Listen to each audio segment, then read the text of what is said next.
আমরা মেয়েরা। কি গো, মেয়ের তো 25 পেরিয়ে গেল। আরে, তুই এটা কি পরেছিস? এত সেজেছিস কেন? ছোট পোশাক পরে বেরোলে তো ছেলেরা কুদৃষ্টিতে তাকাবেই।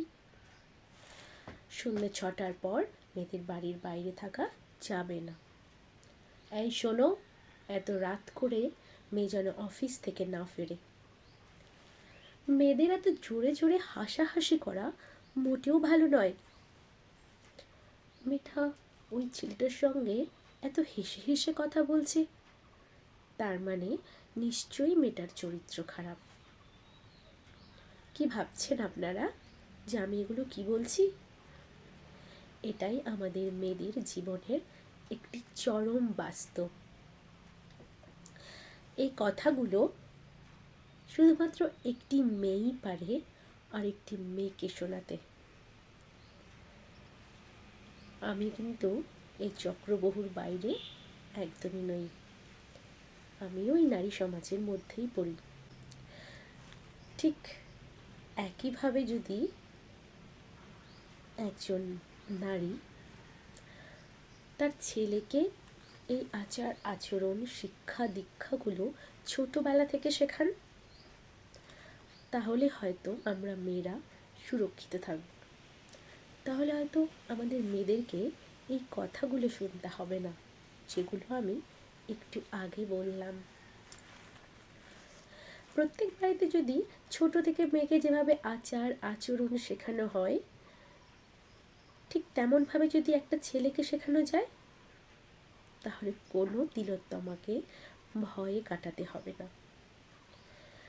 মেয়েরা কোনো শোপিস নয় যে তাদেরকে ঘরে সাজিয়ে রেখে দিতে হবে। উঠতে দাও মেয়েদের। মেয়েরা বিশ্বকাপ জয় করছে, মেয়েরা অলিম্পিকে স্বর্ণ পদক আনছে, তাহলে মেয়েরা সুযোগ পেলে আর কি কি অসাধ্য সাধন করতে পারে তা নিশ্চয়ই বলার অপেক্ষা রাখে না। একটা ছেলে রাত 3টে বা 4টে পর্যন্ত বাড়ির বাইরে বুক ফুলিয়ে ঘুরতে পারে, সেটা কিন্তু দোষের একদমই নয়। কিন্তু একটা মেয়ে যদি রাত 9টার পরে একা বাড়ি ফেরে, তাহলেই আমরা কি না কি ভেবে বসি। আমরা ধরেই নিই মেয়েটি ভালো নয়। আমরা এটা ভাবি না যদি ছেলেদেরকেও একটা নিয়মের মধ্যে বেঁধে দেওয়া যায়, তাহলে হয়তো আমাদের সমাজ সুরক্ষিত থাকতো। কিন্তু না, ছেলেরা তো এই পৃথিবীর, আর মেয়েরা এসেছে অন্য গ্রহ থেকে। তাই আমরা ছেলে মেয়ে সমান সমান বললেও কিছুতেই এটা মন থেকে মানি না।